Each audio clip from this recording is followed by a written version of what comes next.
laki-laki harus sadar penuh untuk mendorong perempuan untuk mewujudkan maksud Tuhan bagi perubahan dunia ini. Lebih khusus maksud Tuhan bagi masa depan Papua.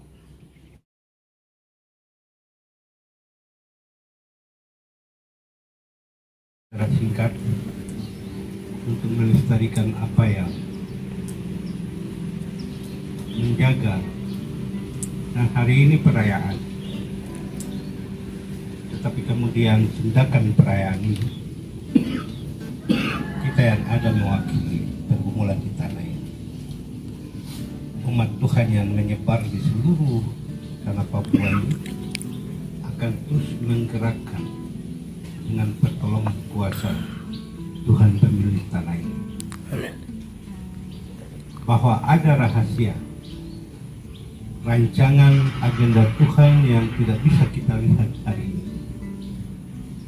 dan saya yakin bahwa agenda Tuhan yang tersimpan rapi itu satu persatu Tuhan sendiri akan wujudkan di hari esok dan ke depan. Apa yang disampaikan oleh Sekjen itu menolong kita untuk tenang dan coba kita melihat maksud Tuhan itu ke depan. Hari ini kita sedikit, kalau kita bandingkan euforia Papua masa lalu, tahun 2000 kemarin, pasti kita ramai. Tapi keramaian itu tidak sedikit meninggalkan kesan buruk. Hari ini kita sedikit karena memang menurut keyakinan saya, perkara Tuhan tidak bisa dinampakkan ke mata dunia. Tuhan sendiri akan berperkara di hari esok. Dan ini keyakinan. Karena merefleksi, maka saya memberi refleksi terhadap masa depan kita. Sebagaimana kemana-mana saya menyatakan bahwa saya terlalu yakin Tuhan sudah telah menetapkan sejarah hidup sebuah bangsa. Artinya bangsa Papua ada di dalam rancangan Allah. Tidak mungkin kekuasaan dunia ini akan merenggut posisi bangsa Papua. Tetapi posisi bangsa Papua hari ini adalah bagian yang menjadi alat Tuhan untuk kemuliaan Allah di masa depan. Kita dalam narasi gereja, kita ini pemilik gereja. Gereja apa saja di tanah Papua, kita pemiliknya, kita pembangunnya dari orang tua kita. Atas dasar keyakinan itu, maka kita melangkah pasti ke hari esok. Hal yang kedua, dari perspektif yang disampaikan Pak Sekjen, saya memandang tema ini penting. Kalau hari ini fokus secara narasi, kita bicara tentang perempuan, saya mau ajak laki-laki. Laki-laki harus sadar penuh. Ini tema internasional. Tema ini pasti digerakkan oleh Roh Kudus. Dan dunia memperlihatkannya kepada seluruh umat di sini. Dan memberi kesadaran bahwa dengan perempuan bangkit tahun ini, peranan laki-laki harus bekerja keras untuk menyokong. Laki-laki harus sadar penuh untuk mendorong perempuan untuk mewujudkan maksud Tuhan bagi perubahan dunia ini. Lebih khusus maksud Tuhan bagi masa depan Papua. Saya pikir kita jujur saja. Kita sedikit, kita tidak dipengaruhi oleh minoritas keramaian. Tapi kalau kita tenang dan merefleksikan, kita sedikit, tapi kita melihat jelas maksud Tuhan. Oleh sebab itu, dalam posisi ini, kita yang sedikit hadir hari ini di peringatan, tetapi kita kita mewakili sedikit mayoritas, saya sebut sedikit mayoritas rakyat Papua yang berkembang tanah Papua. Minta maaf, saya baru pulang dari Tanah Sumur. Saya percaya bahwa Tuhan yang angkat saya.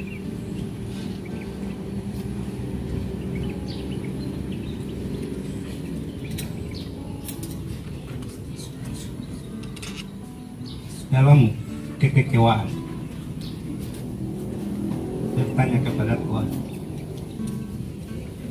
Tapi ketika saya menginjak di Tanah Sumur, minta maaf, ini dalam perspektif suku biasa. Saya kaget bagaimana orang Biak menyebar di hutan belantara, di tempat suku Sumur. Dan tanpa mereka dididik, mereka berangkat dari maklumat Tuhan tahun 1855, dan mereka mewujudkan tema besar Dewan Adat Papua. Mereka bilang kepada saya, kami disuruh, kami berangkat, kami ada di sini karena kami yakin dengan doa Isaka ini. Kami punya tugas adalah selamatkan tanah ini dan selamatkan umat Tuhan di tanah ini. Maka ada bapak tua, dua orang tua datang di sana tahun 60-an, tinggal di belantara Tanah Sumur. Mereka bilang kami tidak akan pulang. Kami akan pastikan mandat Tuhan untuk kita harus terwujud. Kami harus selamatkan suku Sumuri pemilik tanah ini. Akhirnya di situ terjadi proses perkawinan. Mereka serahkan anak perempuannya dikawini oleh orang suku Sumuri, dan mereka gerakan bagaimana memanggil suku Sumuri pulang kembali ke tanah leluhur di Tanah Sumuri. Secara fisik saya diantar untuk melihat belantara itu, di mana rusa semua kumpul, di mana babi hutan semua kumpul, dan saya sadar bahwa Tuhan memperlihatkan kepada saya masa depan Papua yang tugas kita hari ini, kita mendukung perempuan sekuat tenaga. Perempuan dan laki-laki tidak bisa dipisahkan. Itu adalah satu kehidupan yang harus memastikan kehendak Tuhan harus lestari untuk masa depan, agenda Tuhan bagi dunia ini. Oleh sebab itu peran kita orang Papua yang hari ini tidak dalam kerangka keramaian negara ini atau hal-hal lain yang euforia di tanah ini, tapi kita fokus, kita memastikan kita bekerja untuk Tuhan. Kita adalah hamba Tuhan. Hamba tidak lebih dari Tuhannya. Yang penting kita adalah hamba Kristus, Tuhan semesta alam.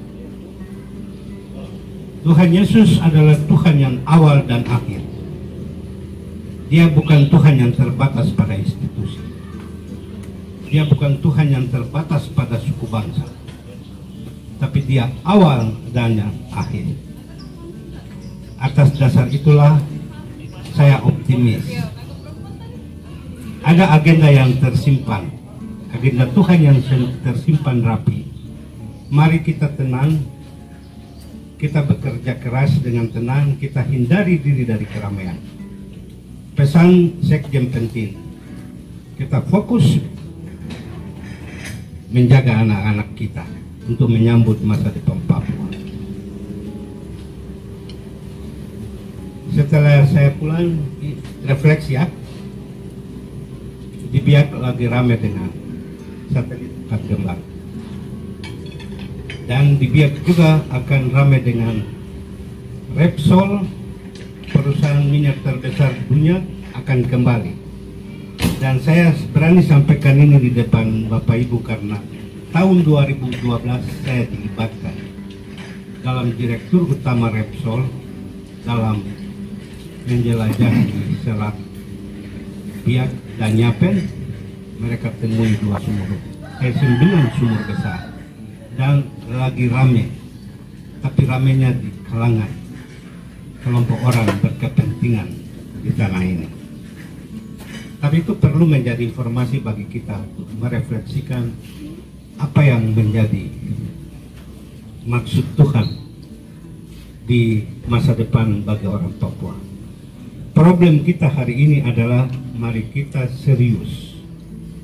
Kalau Tuhan sudah menetapkan kehidupan kita, tugas kita hari ini kita melaksanakan agenda besar itu dengan cara kita bekerja dengan setia, rajin-rajin, dan kita menghindari diri dari seluruh proses pembunuhan karakter yang kita alami hari ini, di mana seluruh proses pembangunan.